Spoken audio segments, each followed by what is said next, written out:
Working Fans Podcast. Cool. Yep. All right, here we go. Coming down 3, 2.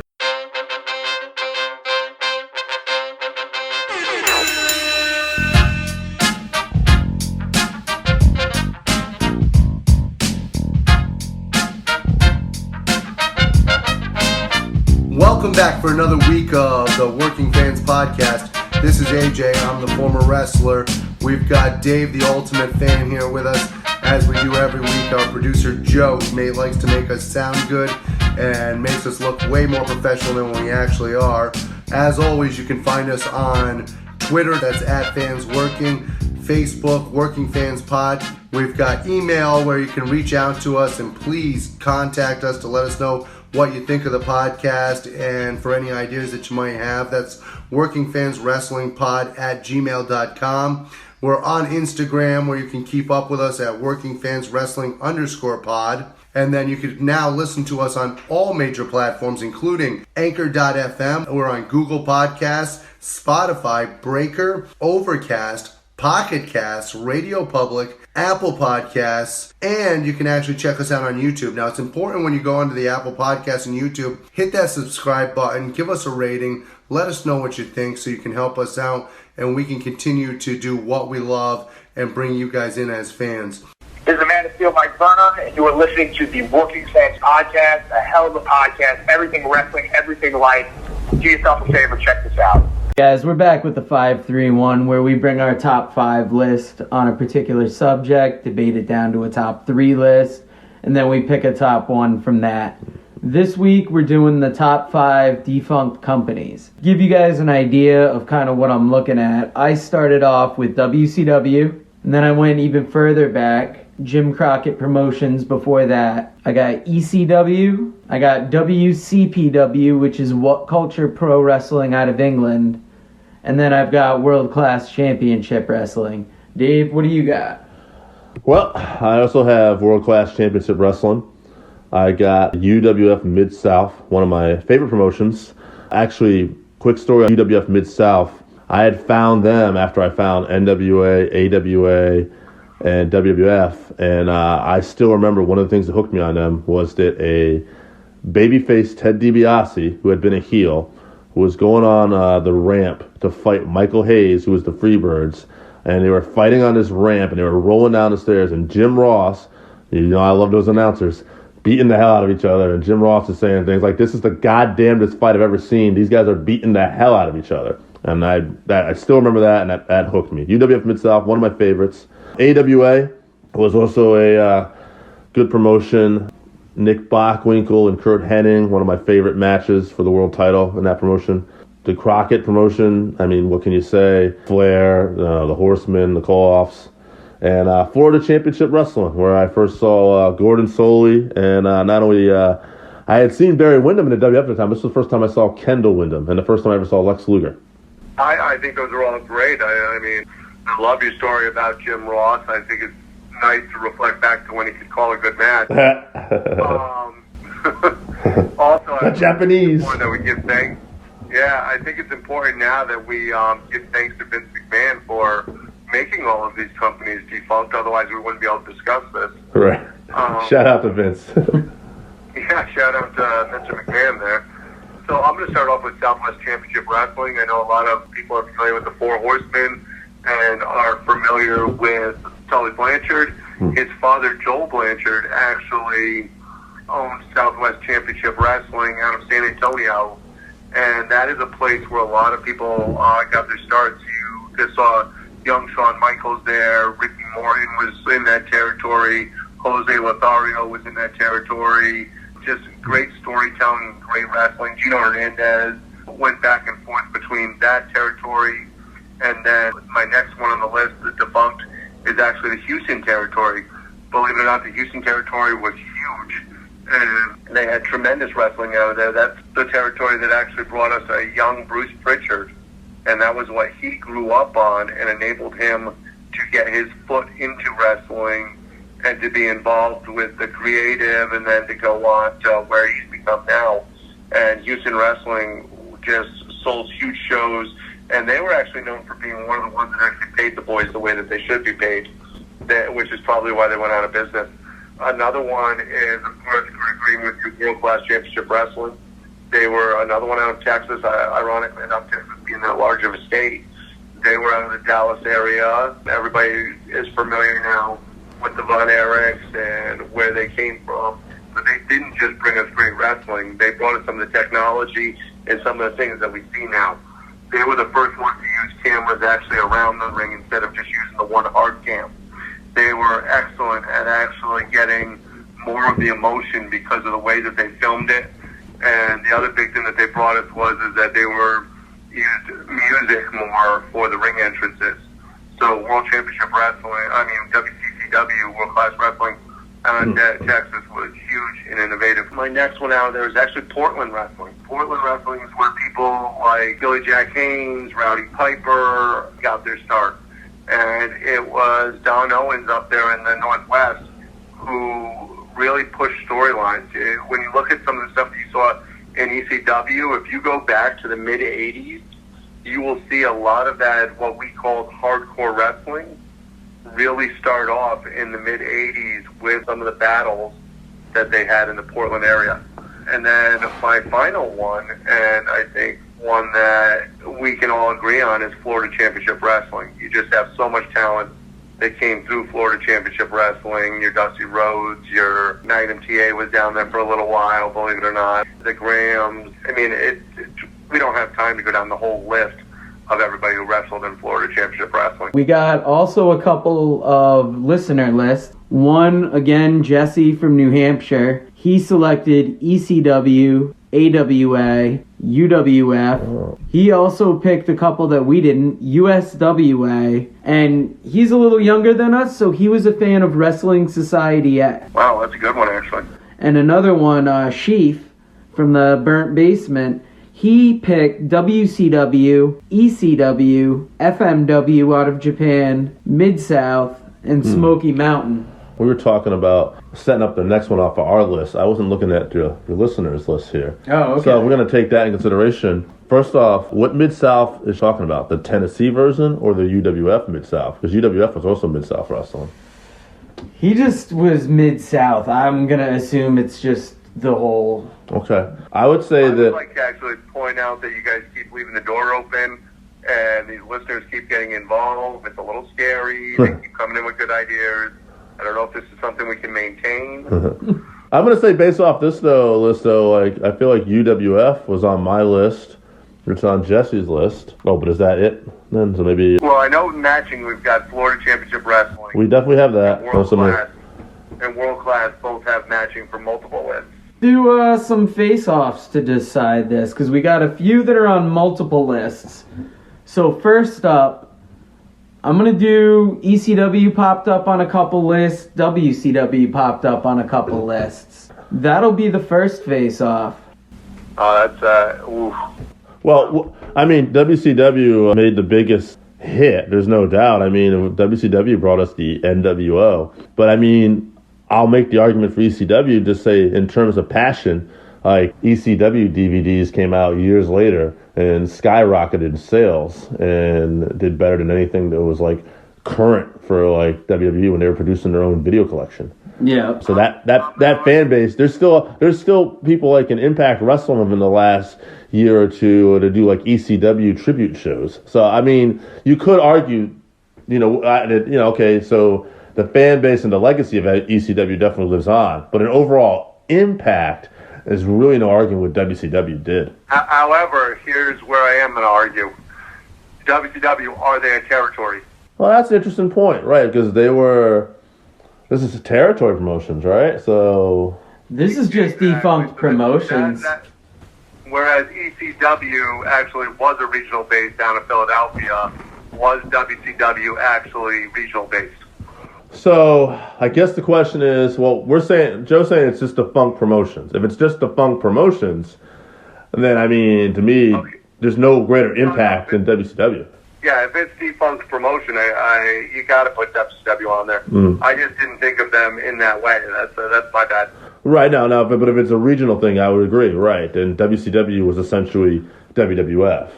And ECW was what? The biggest independent promotion, the biggest an independent promotions got, and it was able to contend with two of the big hitters for a little bit of time. Oh, yeah. In terms of like regional promotions, yeah, ECW was able to get into the pay-per-view market. They got on national TV temporarily.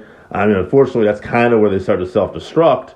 But, I mean, they did have a rabid fan base. It's just, I think the promotion might not have been... Go ahead. But if we're just calling it by promotion, WCW was the largest promotion in the world in 97 and then was dead by 2001. Right. Well, that's interesting, too. So, like... So would you say ECW had a longer run than them?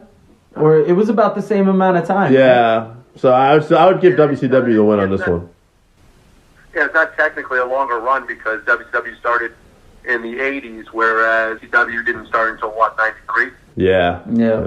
ECW did influence the first time that MLW chose to run. WCW wins that face-off. Now, for the second face-off, it's going to be Crockett Promotions versus Florida Championship Wrestling. I'd say two companies that existed within that golden age of wrestling when just anything they put out could be solid. I like Florida Championship Wrestling. To me, this is Crockett's hands down. The Four Horsemen, the Koloffs, the Rock and Roll Express, Dusty Rhodes, Magnum TA, they were absolutely on fire around this time. The Crockett Promotions actually technically died, though, because they sold off. Well, what did Florida Wrestling do? Florida Wrestling just closed its doors and just went out of business, went bankrupt. Right. So the Crockett's were smart enough to get paid. You know? I mean, maybe... The difference is it was never actually called Crockett Promotions. Would it was called the NWA. I was going to say, would it be better if we called it maybe Mid-Atlantic? Maybe that's more what I'm thinking of? Yeah, that makes more sense. If you want to do Mid-Atlantic, I mean, I hate to be, worried about the titles, but if you're going to do that, you just have to go by what it's actually called. Well, then... Technically Crockett Promotions, but because we're not calling it, Heyman Promotions when we talk about ECW. Right. True. So, yeah, okay. Well, that's a very good point then. But I would go with Mid-Atlantic then.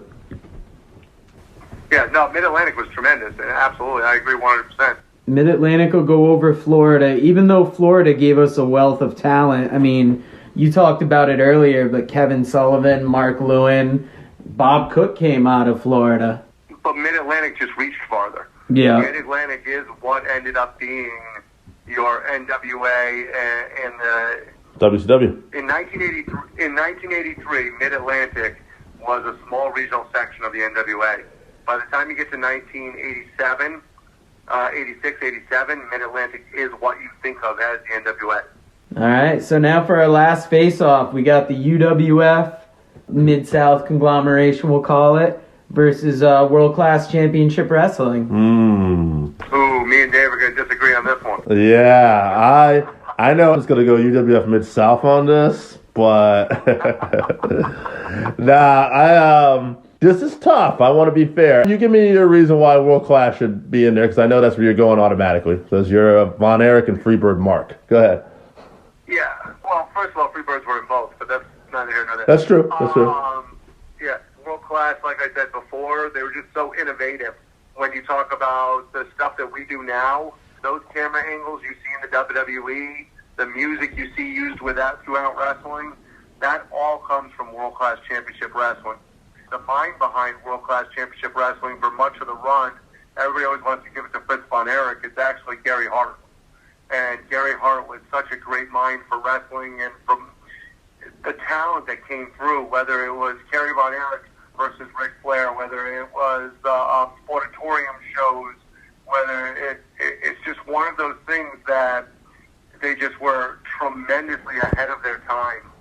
And they were so smart in keeping their local base. Obviously, they surrounded around the Suns, but they were so good at the free agents that they brought through constantly and transitioning that talent. You know, it's funny, though, these two promotions kind of almost mirror image each other. You talked about, Flair would go through Mid-South UWF, too. You know, because it's Mid-South / UWF, I guess, in a way, when you think about it, right? That promotion, Bill Watts had, the Junkyard Dog. He had the Freebirds. He did have the Von Erichs come in. He had Andre the Giant come in. The difference was how far the TV ranged. the best thing that WCCW ever did was their alignment with ESPN in the early days, where they were able to get that TV contract. I know everybody thinks of AWA at ESPN also, but World Class was the first one to really get out there on cable television and be seen nationwide. So now this debate really comes down to, I'd say, UWF Mid-South having so much talent and so much names you'd know. Not that World Class doesn't, but on the World Class end of things, I'd say it's more their technical innovations, partnering with that Christian network to get those production values on the TV. And then, like you said, getting on to ESPN later and really getting that play. Yeah, I guess the ESPN thing would kind of be the factor, because I'm kind of on the edge. So I'll go with World Class on this one. That's fine. Yeah, I think it's just the fact that they were seen nationwide. I take nothing away from Bill Watts. I mean, I love going back and watching the old stuff from UWF and Mid-South. I think that the matches were incredible. The problem was one was really seen regionally, whereas one was able to be seen nationwide. Of course, one thing we're kind of not talking about here, and again, this kind of goes for both of them, when the heyday of World Class, it wasn't really their World Class world champion. The heyday was when they were part of the NWA, and the same could be said for Mid-South UWF. When it became the UWF, and Terry Gordy and Bubba Rogers were the world champions, it wasn't as good as like when Flair came to the territory per se. Although I will say this, I will match up UWF's world champions, Terry Gordy, Steve Williams, and Bubba Rogers versus Al Perez and whoever else held the World Class World Championship. Rick Rude and the Dingo Warrior. Okay, so it's an interesting... These guys really mirror image each other in a lot of ways. All right, so we'll go with World Class because of the ESPN connection, though. Jesse, I got to include a story he told me one time where he was telling me how he was kicking himself in the ass that he didn't buy a belt because he went to it was a convention down in Philly, and it was a UWF belt, but it was signed by the one-man gang, I think. Yeah. And he was just like, fuck, for that money, I don't want to get it. And, like, even to this day, he goes, shit, man, I could have had a belt. Yeah. So I just wanted to bring that up. Jesse brought us the list, so I had to throw in his story. One-man gang, baby. Boo! For that belt, I would have spent Dave's Plan B money. Okay. Let's get up to the top three. So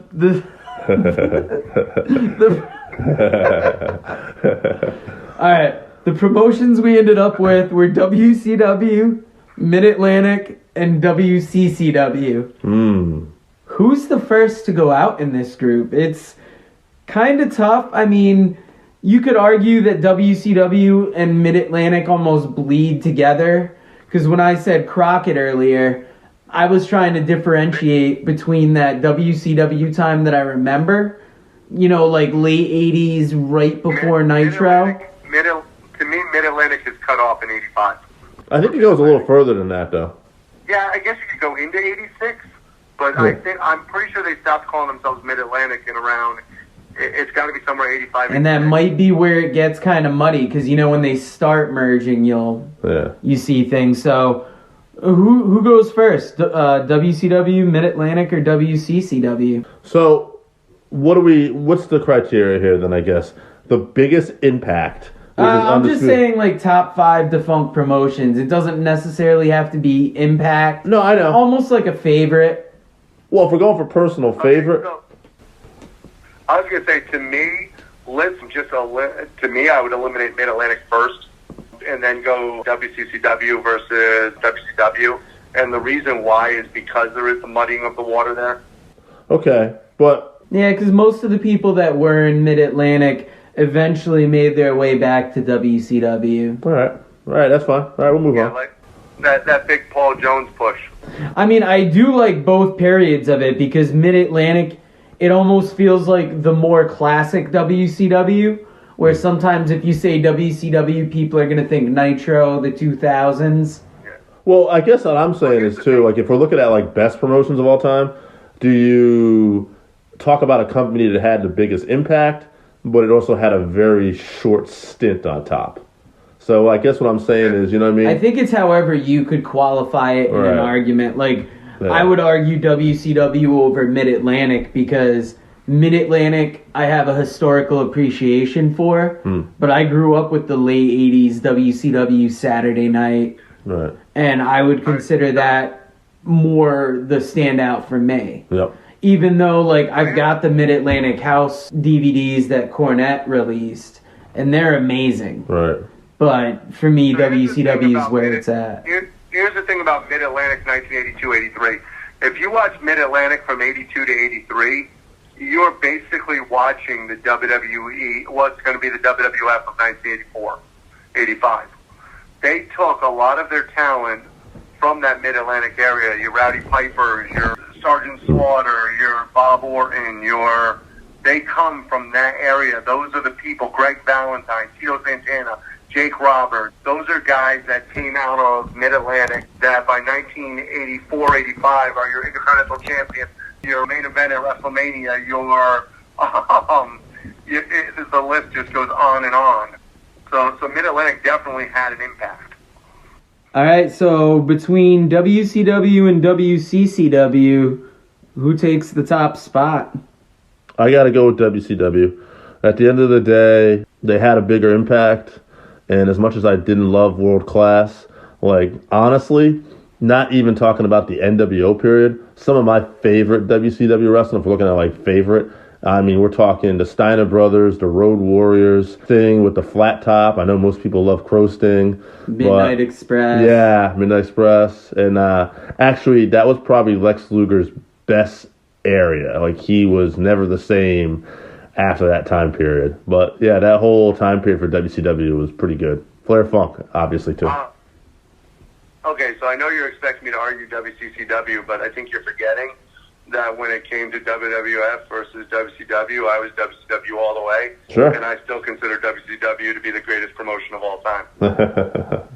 All right, guys, so we're ending this week with WCW on top. Once again, thanks to Sheaf from the Burnt Basement for sending in your list, and Jesse from New Hampshire, once again, another solid list. On a personal note, I would like to say thank you to those guys for sending that in. I know I bust their stones because, well, it's what I do. But we love to have the fans get interacted in it, and we love to be able to debunk them. So thank you very much for sending that in. Yep, and AJ, you take care with that snow out there. We're getting ready for it to start falling out this way, so you have a good day, man. Yeah, take it easy, bud. You too, guys. Be careful. Bye. Hey, wrestling fans, this is Mr. Technical Barry Horowitz. When I listen to the finest podcast, I listen to the Working Fans podcast. It is supreme, because I said so. Hi, this is Dave and AJ, and you're listening to the Working Fans Podcast. And today we have a special treat. We have a guy who's wrestled all over WCW, WWF at the time. You might have seen him in even Global Wrestling Federation. We are on the line with Barry Horowitz. Barry, how are you doing today? I'm doing great, guys. I appreciate being on the podcast. I've heard a lot about it, and I'm excited. Awesome, Barry. Thank you so much. We appreciate that, man. We usually just like to get off like kind of the earliest memories. Like, if I'm correct, I think you did train with Boris Malenko. Is that correct? Mm-hmm. And how was that? How was breaking in and everything? That's probably the best thing that's ever happened to me after I got, been around a while and seeing how different guys get trained and whatnot and different other trainers, and nothing against any of them, but maybe I'm being biased, but I think I've been trained by the best ever. I mean, it was a phenomenal experience, and basically, you have a house, you have a foundation, you have bedrooms, you have an attic. He built my foundation of my body and mind and soul. And then to get polished, you're leaving the school that you're breaking into and whatnot, and you go on the road, you travel, and you're with different guys, different matches, everything. So that's how you get polished. Otherwise you won't. But the foundation of the house was built solid by Boris Malenko and his sons.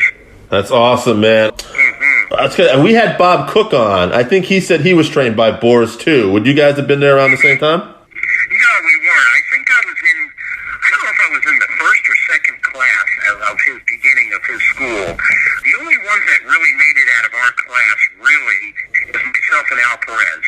I mean, the rest did good, but I mean, as far as TV and travel traveled the world and so forth. I think one of the things coming out of Boris Malenko's school that you really see is the fact that your fundamentals and your footwork and everything you did in the ring was always spot on. You were so good at something that not everybody's good at, and eventually sometimes it can hurt a little bit. You were excellent at making other people look absolutely incredible because of your work rate, and I think that that's an awesome quality that he put into you. Yeah, I appreciate that.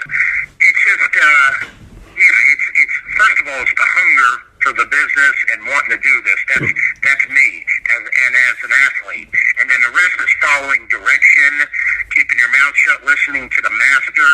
And, we were training 3 or 4 times a week in a mattress factory, about 104 degrees in the summer and about 40 in the winter, about 3 hours a pop, and that's after a part-time job and working out with weights. Then you'd warm up for at least a half hour or more, and then you'd be doing, a bunch of stuff, holds, moves, submissions, getting in the ring, how to hit the ropes, just a plethora of fundamentals when it comes to pro wrestling and amateur wrestling. Where did you wrestle amateur, Barry? Basically, I started at a youth center in St. Petersburg, Florida, where I'm from, and then went to high school, and I wrestled at FSU, and also specialized in sport nutrition. So I'm a certified nutritionist. Oh, cool. Barry, like yourself, I'm from Sarasota originally, and I happen to be a huge Seminoles fan. So we have a little something in common there. Sarasota, Florida, home of Robarts Arena. Exactly. Did you grow up on Florida Championship Wrestling like I did? Oh, sure did. Heck yeah, the best. I think that learning from those guys, you talk about personality and learning how to put it together, having people like your Dusty Rhodes, like your Kevin Sullivans, having those guys and their personalities down there, just absolutely incredible. And then the athletes like Bob Roop, just amazing in that time period. Let's not forget my favorites, Jack Briscoe, Don Morocco, Mike Graham, Bob Orton Jr. Oh, absolutely. Awesome list. Awesome. I don't think Don Morocco, to be honest with you, or Bob Orton get the credit that they deserve. I know that they both have gone into the WWE Hall of Fame, but when you look back at that work in that time period, them and the Briscoes, oh my God, those matches. Hell yeah, definitely. Obviously, you trained with Boris. Was there anybody else, once you got started wrestling, who maybe helped you out along the way? Anybody in particular? Oh, yeah. I learned from a lot. Now, you realize after I went there, after I, so to speak, if you will, graduated, I was there like a year and a half. And you went on to different territories, but I learned a lot because I actually started, I was doing the independents, these little shows for Malenko, and then mostly my next step was, this is a hard one, I basically talked my way into the WWF, which was held by Vince Sr. and Jr. Basically, I got in the car and moved up north. I lived in South Jersey, Belmar, to be specific, and I called up Gorilla Monsoon at his house. And it was back then you could do that. And he answered, and I basically just told him I was wrestling like 2 years, and I thought I was pulling a fast one. He probably knew better, but I would do TVs at Allentown in Hamburg, Pennsylvania every 3 weeks. And in 2 days I probably wrestled 6 to 8 times on TV. Wow. And I'm talking the who's who, Jimmy Snuka, Bob Orton Jr., Chief Jay Strongbow, Bob Backlund, Adrian Adonis, Jesse Ventura, Tony Gurria, Rick Martel. The list goes on, and you learn, and you see these people. But after about a year, you need to go to a territory and wrestle regular matches. And I would ask Vince Sr., and I was actually supposed to go to Portland, Oregon. Jimmy Snuka was going to help me get there, but the territory was full, so I wound up in Mid-Atlantic Championship Wrestling, Crockett Promotions. And that was the best move because I was wrestling 5 to 6 nights a week in the car. Maybe once a month we go to Canada in a plane. And 6 nights a week. And again, you're driving with Jimmy Valiant, Rufus R. Jones, Ric Flair, Bob Orton Jr., Ricky Steamboat, Jay Youngblood, Mark Youngblood, Harley Race. The list goes on. The list just goes on forever. It was a hotbed there. And that's where I learned to be polished. Charleston, South Carolina, Virginia is huge. We were probably doing 3,000 miles a week in a car. That's crazy. But it was great because I liked the way they did things there. If you were first or second match, especially if you were green like me, you have to stay to the end and watch every single match. That's how you learn. Yeah, I was single. I have nowhere to go. I'm driving with the referee, either Tommy Young or Sonny Fargo, and mostly I was traveling with Jimmy Valiant or Rufus R. Jones, sometimes Bugs in overall. And you just listen, Johnny Weaver, Roddy Piper. You just listen, absorb, talk when you're supposed to and whatnot. And yeah, I just watched I took my shower real quick and then just watched every match, beginning to end, for about 2 years. Most everybody knows your run in WWF/WWE, and you were known for doing a lot of enhancement work, but eventually they did an angle where you beat Skip, I believe it was, Chris Candido. Storyline in Texas where you were the winner. Did that happen first, or was that after? Yeah, that Global was first. The winner was in Global Wrestling Federation, and Eddie Gilbert thought of that, and they gave me a decent push. It was a GWF light heavyweight champion. Yep. And that was pretty cool. Got good time, got good exposure, good interview time. So that was that was a good milestone in my career. Yeah, I remember that. That's what I thought happened first. I didn't even look that up. I remember that as a kid, and I was trying to think if that came first. And I was wondering if you think that maybe WWE might have got that idea, or do you know the background about how? Maybe. Yeah. I don't know. I think there was a long gap between that, like 3 years. I think they finally seen that I'm loyal. I hung in there, and I'm just more than there's some guys in this business, and I'm not knocking anybody, but they're just I'm going to be a wrestler. I'm part-time. I mean, they didn't pay their dues in the gym, or they just lightly established as far as fundamentals. Well, plus that wasn't me. My goal was to be to go further. Now again, not everybody could be Shawn Michaels, Undertaker, Jack Briscoe, Mike Grant.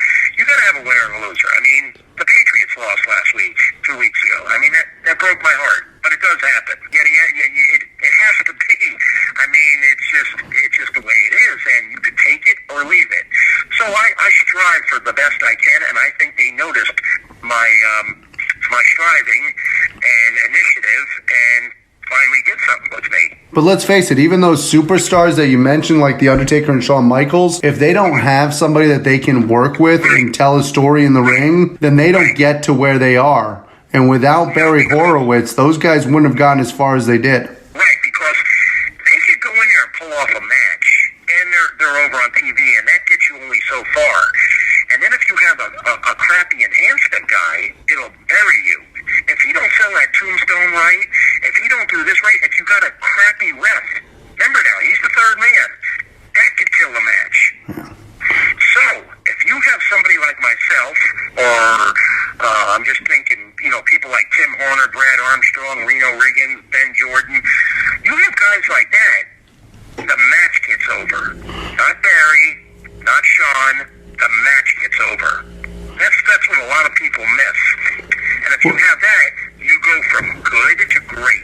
You also, Barry, had something that a lot of enhancement talent did not have in that time period. I love Brad Armstrong. Brad Armstrong, obviously one of the great workers of all time. But you had something that Brad had behind the scenes but didn't have in front of the camera, and that is personality. When you got into that ring, the crowd actually knew who you were, and you were able to actually bring them emotionally into the story. Even when you were playing a bad guy or whether you were actually playing the face, you were able to actually bring them along, which is something a lot of enhancement talent didn't have. No, well, you got to understand, they didn't because they're not in it like how I invested to be in it. This is my dream. This is what I've been wanting to do since I'm 15. So between being an athlete, being an amateur athlete, working out, studying films, doing things, taking this from that instead of copying people exact, if you do all that, it's got to spell success. It has to. It's foolproof. Yeah, and I think that's why you garner the respect in the business that you still garner. Anybody who's ever worked with you, I was lucky enough to work up and down the East Coast, and anybody who I've ever met along the way who's ever worked with you, nothing but good things to say about your professionality and what you were able to do. That's what I'm about. And it's not an act. It's not like I have to go, okay, you got to be this today. This is me. This is real. If you ask me to do the opposite, oh my God, it would mess up my life. I would have to work. I would have to go. How do I be a goofball? How do I do this? I really have to work at this. It's not in my DNA, is what I'm trying to say. I got a question for you. The pat on the back, like it was over for being a guy who's doing mostly enhancement work. When I was a kid, you stuck out because of that, though. That was something that stuck out. Was that something you just thought off the cuff, or how did that come about? It kind of stemmed from one of my amateur matches. I don't know why I did it. I don't know what I was thinking. Remember now, it was only probably when that happened I probably was 16 or something on the wrestling team, and I did it after I think I outpointed the guy and won, and I did that, and of course I got disqualified for that. And No kidding. The coach. So I put that in the back pocket, and I never forgot it. And I said, "Now's the time to take it out of that pocket. You're an established heel. Let's give this sucker a try and a run." That's awesome, man. And it worked. Yeah, it did. I mean, It only worked because if you're a wrestling, and I emphasize wrestling, that's what it says on the outside of these buildings on the marquee. It says wrestling. Doesn't say anything else. If you're a wrestler, a technical wrestler and a heel, and you do something like that, oh my God, it makes you go from chicken shit to chicken salad. Hope I'm allowed to cuss on there. oh yeah, you Absolutely. can say whatever you want here. No worries, Barry. That- Okay. So anyway, that's what it does. So between my arrogance, my heel, my psychology, you do all of that, my look, my moves, the amateur moves, the pro moves, the solid working, then you throw in the pat on the back, you're done. It's complete. The formula is done. I think that's one of the things that's missing from today's modern wrestling is the focus on the wrestling. It's become way too much sports entertainment with storylines like what's going on in the WWE right now and stuff of that nature. It's got to get back to focusing on the wrestling like you did. What are your thoughts on the modern product? I watch when I have time. I'm going to be honest with you. I flip different channels, different shows and stuff and I don't mind the entertainment because that's a part of it. You can't knock that at all. You just got to be careful how to mediate it. But I'm the type of guy, if he's flipping, and I watch some stuff and I can see faults and so forth. I point it out in my head. It keeps me active. It's like reading a book and what have you. But if I'm flipping the channels and I see a match, and I'm just going to use this one for an example. I saw it a couple of years ago. I'm going to stop and watch the whole thing from beginning to end. And I really like this match. It was really cool. It just popped to my head. So there's many of them, but I'm going to use this one for an example. And it was Kurt Angle against Jay Lethal. And I think it was in TNA or Impact. That was a hell of a wrestling match. 100%. That was absolutely a tremendous match. To see two athletes like that, take the wrestling seriously, tell a story in the ring. People forget that even though it's sports entertainment now, if you tell a story through your wrestling and play to the crowd and do the right things, you can be as entertaining as anything out there without having to go gaga on the storylines. Right. Exactly. Yeah, you're right. Yeah, because you can't knock any match. I mean, you have a midget match, you have a girls match, you have tables, ladders, and chairs, you have hardcore. None of them I'm not into because I'm into my own style, but as long as you're doing it with perfection, it's good because you got to have variety. You can't have a menu with just hamburger, french fries, and a hot dog on it. You can't have it. You got to have variety. Absolutely. People like variety. And as long as you do it right, I don't want to hear, well, you got to do this, you got to do that. No, you work the people, they don't work you. You educate them. To this day, you could have a wrestling match. I'm sure, you just don't want to be lazy or boring, but if you do my style or Bret Hart or Owen Hart style or Armstrong or Tim Horner and all these other guys that are similar to me, you still will capture the audience. They like it. They're hungry for it because case in point is all elite wrestling. Absolutely. Speaking of AEW, they had that big pay-per-view a couple weekends ago, and you were part of the Starrcast panel for that weekend. How was that? Awesome. That was friggin' phenomenal, guys. I'm glad you brought it up. It was truly a great experience. I was happy to be picked and a part of it. I wasn't at the pay-per-view because I wasn't involved in that, which is fine. spot, and it was really good. I mean, I was at MCW Thursday night, and I went to the ring with Cole Cabana, my new friend. He's a really good guy. And it was a tag team match, and it was really cool. And then we did some online interviews. Also, from there, we went to, the next day was Starrcast, and not only did I do my meet and greet, but they had a forum on the stage, which a bunch of different segments had it, but we were one of the early ones where 4 different enhancement guys were introduced. I was last, and we were interviewed by Cole Cabana. And then all of us came out together, and we did a Q&A. This thing went on for at least an hour, and it was really cool because,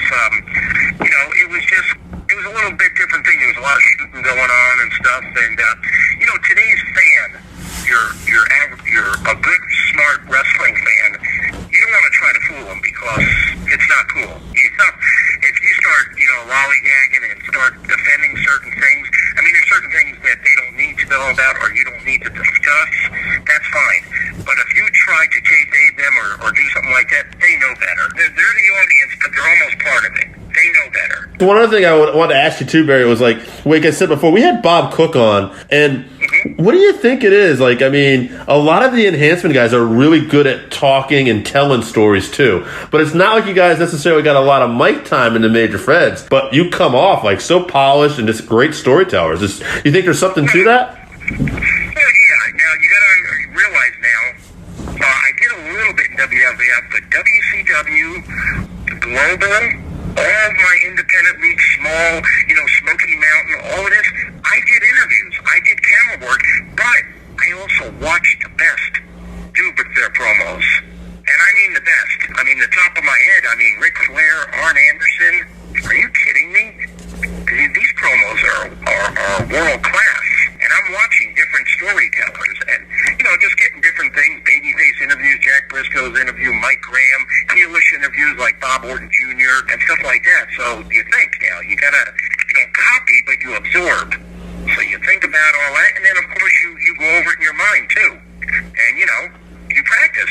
Yeah, the mirror helps a lot with that. Also, people forget that you came in at the end of the territory days and you were lucky enough to come in a time period where you were still working the crowd on those independent dates. And when you have those independent dates, it's not like being on TV for WWE for 5 minutes. You were having an opportunity to work the crowd, talk to the crowd, have interviews. And I think a lot of the modern fans forget that. Yeah, no doubt. Yeah, definitely agree with that. We're doing a special holiday episode coming up, Barry, for Thanksgiving, too. And so we've been asking all our guests this. Is there anything in particular you're thankful for, whether it's wrestling, personal, whatever you want to talk about is fine? As far as, there's a couple of things. I'm thankful to be healthy and mending. I was injured for about a year or two. I'm healthy to be back in the gym 6 days a week. I'm happy for my career. I'm happy for my wife and son. I'm thankful everything for that. And just, it pays to get up in the morning. I'm happy to be upright. I get it. And I'm just, I'm hoping more good things to come. To end the chapter on my career, I've been doing the meet and greets. There's no reason for me to get in the ring anymore. I paid my dues, but my biggest goal at the top of my mind, if you said what's right now, I definitely hardcore pursuing to work for the PC Center in Orlando. Oh, that'd be awesome. I think you belong there, and if they're not smart enough to put you down there to help out with those kids, that's their mistake, quite frankly, Barry. I'm not trying to put myself over, but they're missing the boat not hiring me. I don't care if you work me 6 days, 5 days, 2 days. I could contribute something, and if I can't, get rid of me. Oh, I agree 100%. And working for that company for junior and senior, and it's not like I want to showboat. I want to help. I want to, that's my forte is seminars, teaching, you're amateur, you're professional, some guys don't even know how to get in the ring or grab a headlock to this day. Yeah. I think they do. Look at Larry Zbyszko. Larry Zbyszko would have matches that would last 12 minutes and only 2 of it was in the ring. Yeah. Larry Zbyszko's cool. I like Larry Zbyszko. Oh, one of the best. Yeah. I like his mindset. He appreciates good wrestlers. And the fact of the matter is, we only get so many bumps on our bump card. Why use more than we have to in the time that we have to? Mm-hmm. That's true. Is there anything you want to promote or talk about, man, before we go? Yeah, I just, my biggest thing is my Facebook page, which it's been up a few months now, and I never had it. And it's really cool. You could go there and see pictures and so forth and where I'm going and stuff. And basically, I've just been, like I said, pursuing the PC Center in Orlando and doing these meet and greets. Also, I do some seminars. I did one in Williamsport about a month ago, Pennsylvania, and that was really fun and a pleasure. Guys were listening and paying attention. And you could go there and just see all about, if you just Google my name, it'll go to all different sites. It'll go to the WWE site. It'll go to Where Are They Now? It'll go to different, my career, my Wikipedia. So, the Facebook, and there's a bunch of new pictures and what I did actually just a few days ago, because I've been busy for the last week or two going to, Starrcast and these other events, the big event, which we just did 2 or 3 days ago, which is only once a year. I mean, anybody who's anybody. I mean, I know there's a lot of those conventions, but I'm pretty sure, don't quote me on this, the biggest of the year are Starrcast and the big event in New York. And I made both of them, and I was really happy about that. And you meet a lot of appreciative fans. I mean, I'd have to say, back in the day, they were wise guys and stuff, and some guys don't know how to talk as a fan. They're lost a little bit, but I'd have to say near 100% respect on the fans, my fans especially. I mean, what you said, they say. So I have an old saying, where there's smoke, there's fire. If it quacks like a duck, walks like a duck, it's a duck. And I'm hearing numerous people, fans, peers, say exactly what you say as far as giving me props about myself. And the big one is, I've been hearing a lot about the Hall of Fame. And this is really cool. And this is the answer. 2 words when they said, why aren't you that? I said, well, number one, next July, I am inducted into the New England Pro Wrestling Hall of Fame. And that's upstate. That's, if I'm not mistaken, it's Boston or Warwick, Rhode Island. It'll say it on my Facebook, or if you go to their site, the New England Pro Wrestling Hall of Fame, which the 3 biggest are the one that was in New York moved to Texas, which I heard they're moving the one from Texas back to New York. Then, of course, the WWE, and then the New England one. So, getting back to the 2 words, why aren't you in the Hall of Fame WWF? And I say this, and I'm serious about it. Ask Vince. I don't know what to tell you. Right. I don't know what to tell you. What am I supposed to say? Yeah. I'll go, I'd love to be there. I should be there. But ask Vince. That's it. 2 words. Ask Vince. I think we need to start a hashtag, Barry Horowitz HOF. I think it's been started already, guys. There we go. Well, we're getting on it, too. I think it's been started, but I think it's even on my Facebook, and if you want to further that, go for it. I appreciate it. Awesome, Barry. Thank you so much, man. It's been an absolute pleasure, Barry. Thank you for your time. That was great. I'm glad we did this. And No problem, man. I'll message you when this airs. It should be on in the next 2 weeks or so. Oh, cool. Well, thanks, guys, and I appreciate you calling me. All right, no problem, Thank Barry. you, Barry. We'll talk to you down the road. Have a great day. Hey, you too. Take care. All right, so that wraps us up for this week. Thank you again for listening to the Working Fans Podcast. So as always, you can find us on Twitter at FansWorking. Our Facebook page is Working Fans Wrestling Pod. We have email where you can reach out to us and let us know what you think also. That's workingfanswrestlingpod@gmail.com. Follow us on Instagram, workingfanswrestling_pod. And then as always, please continue to listen to us on Anchor.fm, Google Podcasts, Spotify, Breaker, Overcast, Pocket Cast, Radio Public, all your major platforms. If you're following us on Apple Podcasts, which we are also on now, and YouTube, please make sure you subscribe and give us a 5-star rating. It helps us bring you these podcasts where we get to talk to you and talk with you every week.